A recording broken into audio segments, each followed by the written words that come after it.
करेंगे, शुरुआत करेंगे, लेकिन हमारे साथ युवा नेता जुड़ चुके हैं।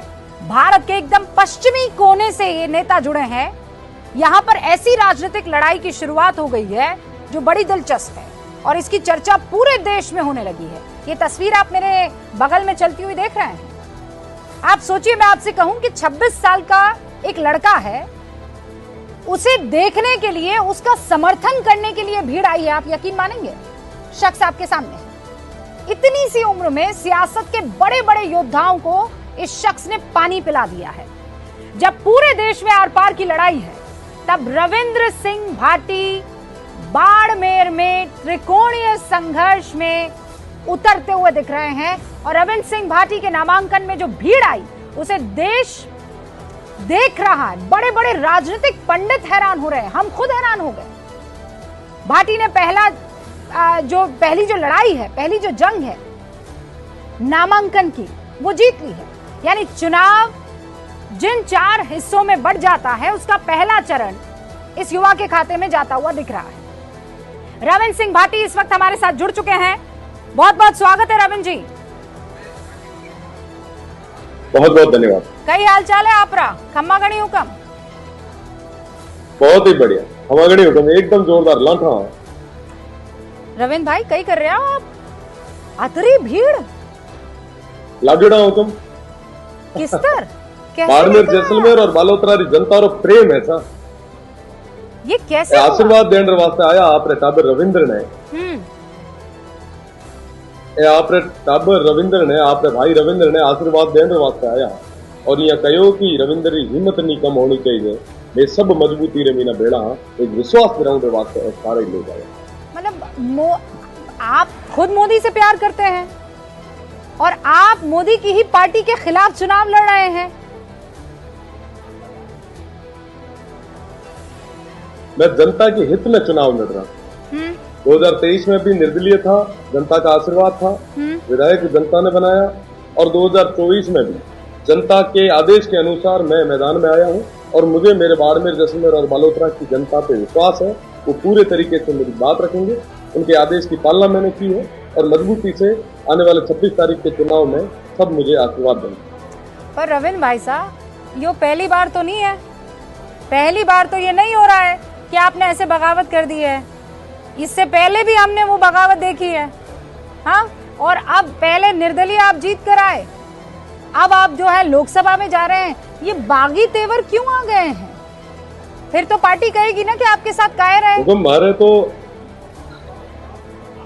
मैं तो एक महाराज जी ने पूछे हुक्म कि 2019 में मीना छात्र संघ रो चुनाव लड़े तो ही मैंने निर्दलीय लड़नू पड़े, 23 में मीना विधानसभा लड़नू पड़े तो भी निर्दलीय और 24 में भी निर्दलीय लड़नू पड़े। तो वो कहो कि लैणी था ना निर्दलीय रे मीना ही है और जनता रो आदेश है और जनता रे आदेश की पालना करो। जब संघर्ष मोटो है, जब परिणाम भी बढ़िया हो और जीत भी मोटो हो, बस मजबूती मीना मेहनत कर जाओ।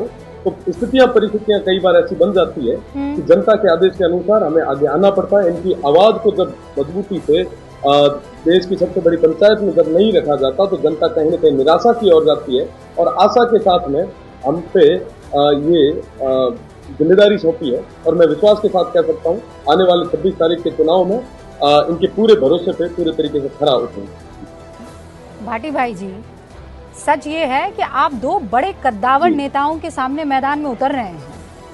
हाँ, मतलब एक केंद्र मंत्री हैं, दूसरा आरएलपी से आप यहाँ कांग्रेस में आए, लेकिन जाट में इन दोनों की पकड़ इस समाज में बहुत अच्छी खासी है। इन दोनों के सामने तो आप छोटे से हैं, इतरो सो नानो सो टाबर। बिल्कुल हुक्म, नैनो से टाबर ही ठीक है और मेरा पूरा भरोसा है कि ये नैनो से टाबर माता छत्तीस ही कौम रहा है, लोग बुजुर्ग मात्र छत्तीस पूरे तरीके मीना विश्वास जता है, आशीर्वाद रखे और मेरा खूब लाड कोड दे रहे। मेरा 26 तारीख को ये चुनाव में जीता है, मेरा पूरा भरोसा है। अच्छा, लेकिन मुझे ये बताइए कि ये बगावत हुई क्यों? ये हैंडपंप का किस्सा, एक लेटर रविंद्र जी बड़ा फेमस हो रहा है। क्या मामला था वो? मतलब क्या हुआ, क्या था? बिल्कुल कई सारी चीजें ये मीना है और साथ ही साथ में जब 5 गांव जब पांडवा मांगया तो 5 गांव जब को नहीं मिला जब वो महाभारत रो युद्ध हुआ कहीं ना कहीं आप कह सको कि दो हैंडपंप रो भी ये बड़ो सीधे सीधे जुड़ाव रहे हो। पर मैं आपने विश्वास दे रहा हूँ कि हमारे बाड़मेर, जैसलमेर, बालोतरा और विशेषकर सीमांत क्षेत्र की ये जनता की आवाज ना रविंद्र जी, दबन को नहीं हैंडपंप के लिए मजबूती नहीं है, हक और अधिकार है वास्तव में। हाँ रविंद्र जी, 2 हैंडपंप के लिए महाभारत 5 गांव रे वास्ते शुरू हुई थी, जो आज तक आप याद रखा और विश्वास ने बेड़ो क्या कि 2 हैंडपंप वाली जो महाभारत है आने वाले दौर में महीना एक नयो इतिहास लिखे। मैं चाहूँ कि आप मारा लारे राजस्थानी में ही बात करें, पर देश की जनता जो है वो रविंद्र जी आपको हिंदी में भी सुनना चाहेगी। मुझे तो बड़ा आनंद आ रहा है, हमारे तो घणो चोखो लाग रहे हो, लेकिन सच ये है कि आपको हिंदी में भी सुनना चाहेंगे। तो आप ये कह रहे हैं कि 5 गाँव के लिए ये जो महाभारत थी वो हैंडपंप से शुरू हुई और ये हैंडपंप पर ही खत्म होने वाली है। ये जीत के साथ में देश की सबसे बड़ी पंचायत में जो पानी से जो वंचित क्षेत्र है इसकी बात को मजबूती से उठाने के लिए 26 साल के युवा को ये 36 कौम के लोग वहाँ दिल्ली भेजेंगे, इस विश्वास के साथ में कि वो वहाँ पे मजबूती से जाके आवाज उठाएगा। और मैं भरोसा दे रहा हूँ आपने कि ये बार कई सारा इतिहास बदल है और वो बदलन वाली जनता है। और मैं आपने कहूँ कि आप अबार फरमा रहा है कि रविंद्र सामा 2 बड़ा बड़ा लोग है। हाँ। वो आपने भरोसा दे रहा हूँ कि चुनाव रविंद्र को नहीं, चुनाव बाड़मेर, जैसलमेर और बालोतरा की जनता चुनाव लड़ रही है। एक रविंद्र को नहीं है, एक 22 लाख रविंद्र बन हिम्मत कराने वास्ते लोग तैयार है और आने वाले 4 तारीख को परिणाम होते तो वाकई ये किया। अच्छा, अब मुझे ये बताइए कि वहाँ के लोग ये कह रहे हैं कि आप दोगे रविंद्र को वोट, रविंद्र तो देंगे मोदी को वोट।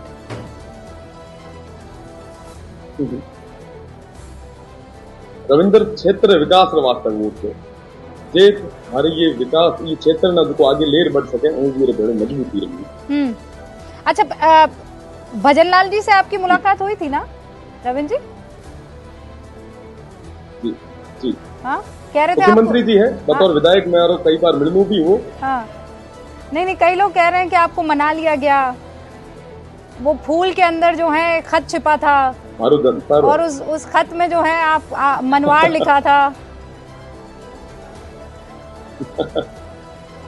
बतौर विधायक मना कई सारा मसला माता मुख्यमंत्री जी मेरा मिलने मौका मिले और मुख्यमंत्री जी आदरणीय है और पूरा भरोसा है मैंने कि स्टेट ना सही दिशा में ले जाए।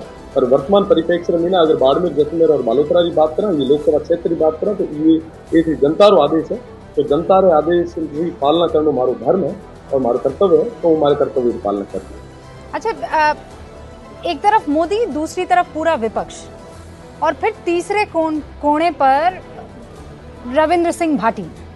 ऐसा तो नहीं है कि निर्दलीय चुनाव जीतने के बाद आप बीजेपी में शामिल हो जाएंगे? भाई वहीं से तो आए हैं।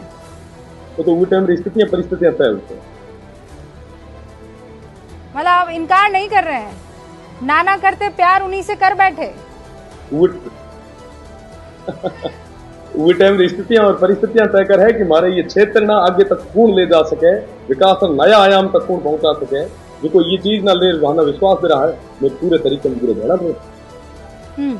अच्छा, ये बताइए कि ऐसा तो नहीं होगा कि लोग आपको कहेंगे बड़ा महत्वाकांक्षी है रविंद्र, अभी 3 महीने तो हुए विधायकी का चुनाव जीते, अभी थोड़ा हमारा भला कर देता, हैंडपंप लगाने की बजाय, मतलब अब तो जगह भी नहीं छोड़ी हैंडपंप लगाने की, इतने लोग इकट्ठे कर दिए हैं सांसदी के चुनाव के लिए।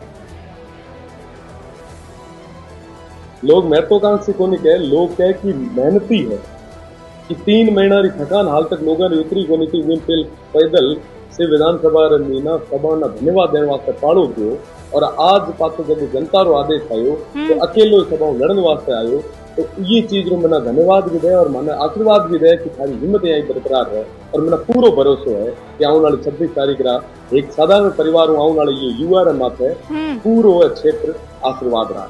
अच्छा, अब हमारे बताओ कि आप रो कई विचार है प्रधानमंत्री रबारा में कैसा नेता है? बढ़िया बता रहा हूँ, अबार तो हमारी खुद ये लड़ाई इतनी बड़ी है, बढ़िया नेता है, बहुत ही बढ़िया है। और अबार में हमारे खुद ये क्षेत्र ना ले, एक तो लंबो चौड़ो एशिया रो सेकंड सब बड़ो क्षेत्र है, तो ये मीना लागू रहा। और जदे वो बात आई, जदे वो बारी आई, जदे निश्चित रूप से मीना आप खुल बात है। रविंद्र भाटी जी, बहुत बहुत शुक्रिया हुक्म हमसे बातचीत करने के लिए। और आपने जो वो जन सैलाब इकट्ठा किया है, कई बार ऐसा कहते हैं कि सैलाब इकट्ठा करना बहुत आसान हो जाता है, लेकिन उन सैलाब में से 4 वोट पाना बड़ा मुश्किल हो जाता है। अब वो दिन भी दूर नहीं है जब वोट पड़ेंगे, उसके बाद गिनती होगी, और मैं चाहूंगी कि उस वक्त भी आप इसी तरह हमारे सामने बैठे हों और उस दिन देखेंगे कि जनता ने आपको सर आंखों पर बिठाया है या नाराजगी जताई। लेकिन हमारी तरफ से आपको खूब सारी शुभकामनाएं। बहुत बहुत शुक्रिया रविंद्र जी। तो ये थे रविंद्र सिंह भाटी, इस वक्त हमारे साथ युवा नेता हैं, तादाद में लोगों को इकट्ठा कर रहे हैं और जन सैलाब बड़ा कम ऐसा देखने को मिलता है कि नामांकन के दौरान ऐसी स्थिति खड़ी हो जाए। इसीलिए ये चेहरा आपके सामने रखना जरूरी था, और कोई और किसी पार्टी के साथ नहीं है, ना बीजेपी ना कांग्रेस, बंदा अकेले दम पर चुनाव लड़ रहा है। इसीलिए ये इंटरव्यू आपके सामने रखना जरूरी था कि अगर मुद्दा आपके मन में होता है तो जनता देखिए कैसे आपके साथ दिखती है। वोट तो आप ही को करना है, आप डिसाइड करेंगे। सारे